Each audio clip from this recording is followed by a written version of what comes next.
Secretary General of the Palestine Solidarity Movement in Bournemouth, Feder.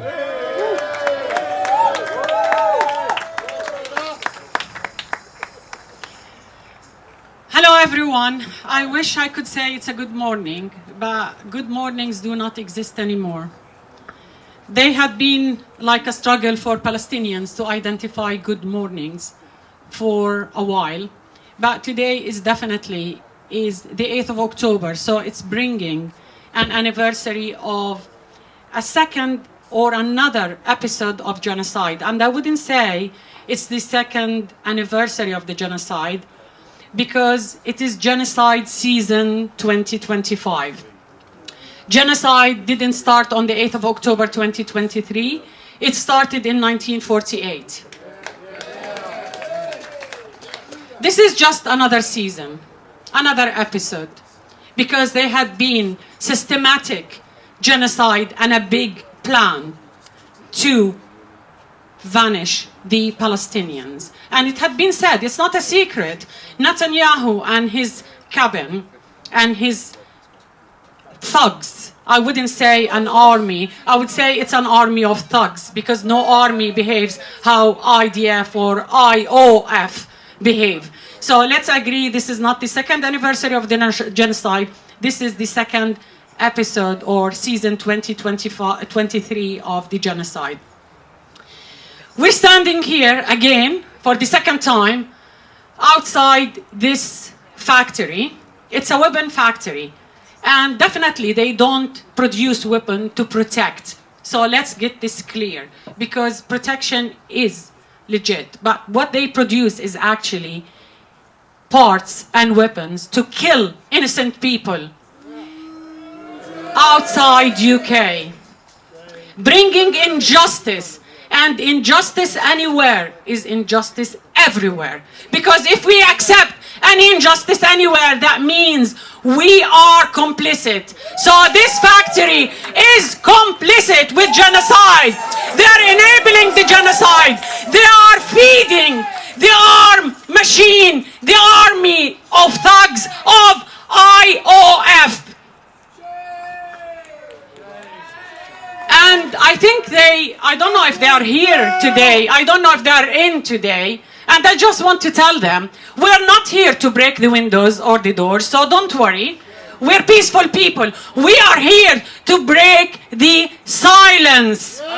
This is what we are here, because we need to break silence. Silence is complicity, and we are here gathered here to break the silence, because people will not be any more silent.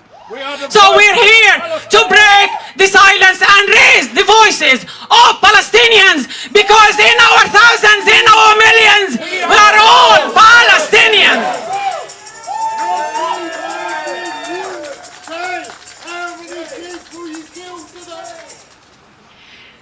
And this is ironic, because 20 years ago, our government, or the government of UK actually, made a big mistake, but they're famous for their misjudgment and mistakes. From Balfour Declaration, that started all this misery, and then many, many decisions to follow.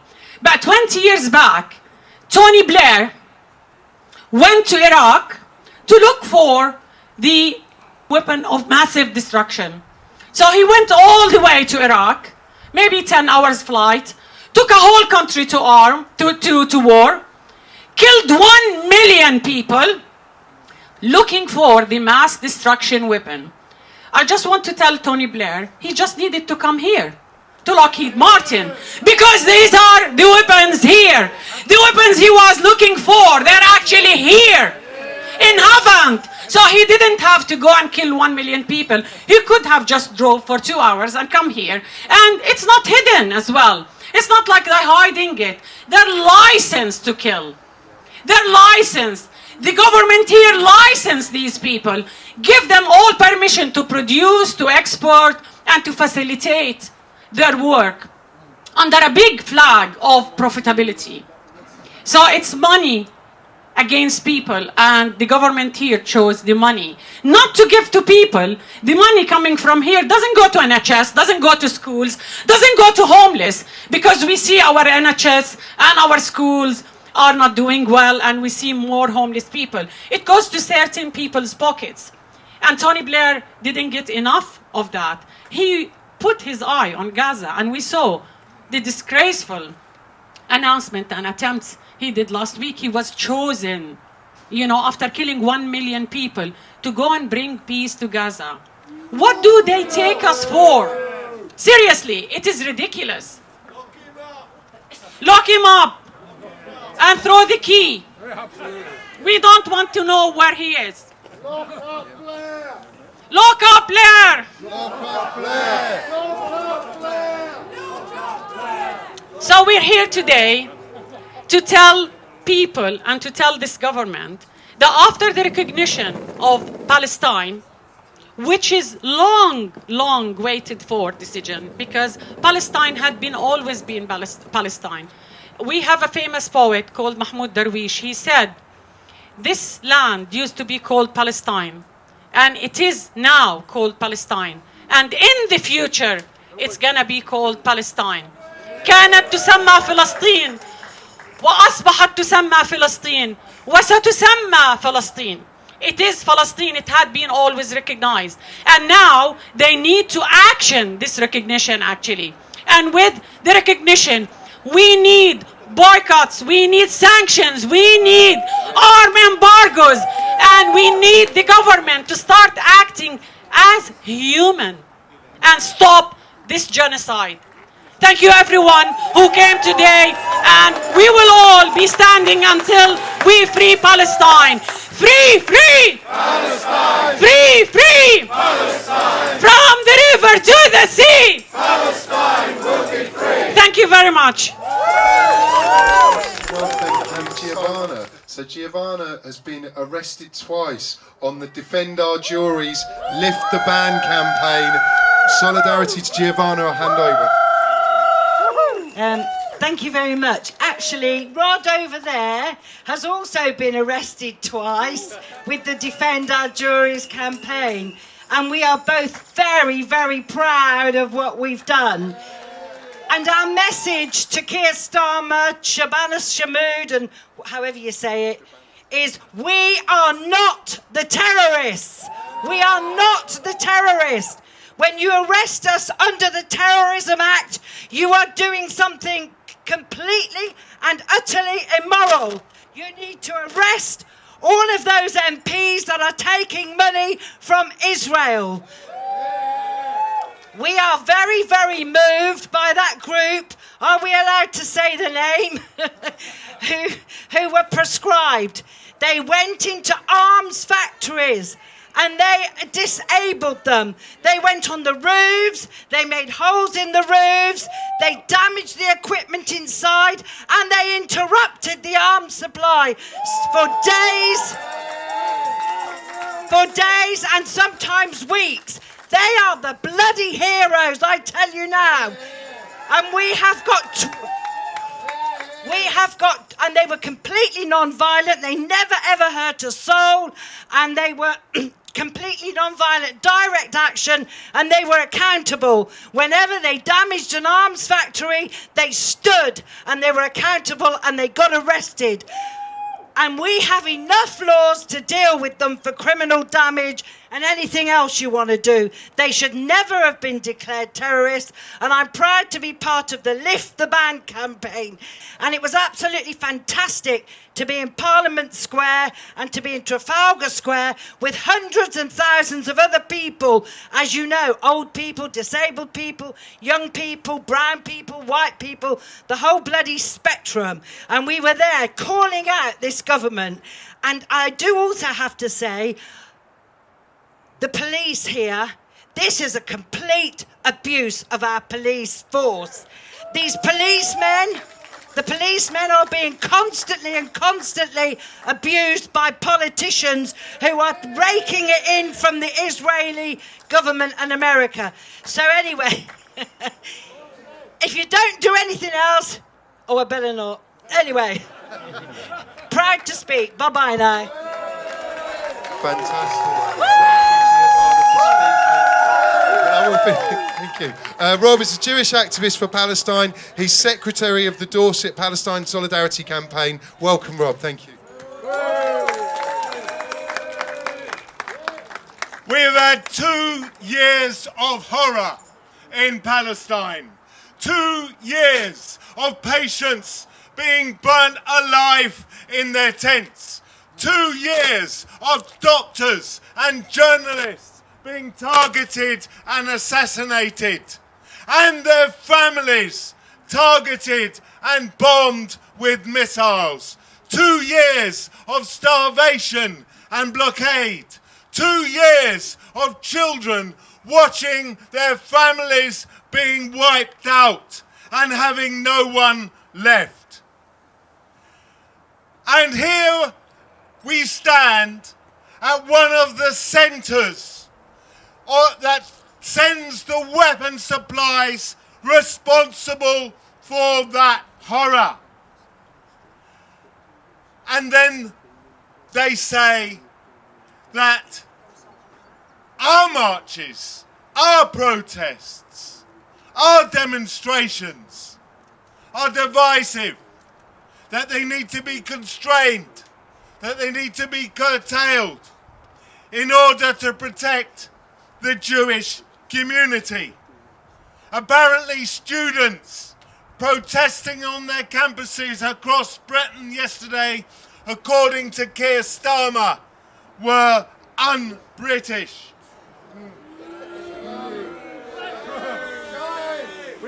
And Shabana Mahmood, who in 2014 stood on a demonstration with a Palestine Solidarity placard in her hand, tweeting how glad she was to be there, is now proposing legislation to curtail and prevent and restrict what she calls cumulative demonstrations, the cumulative impact of demonstrations.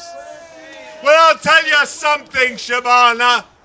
Genocide is cumulative.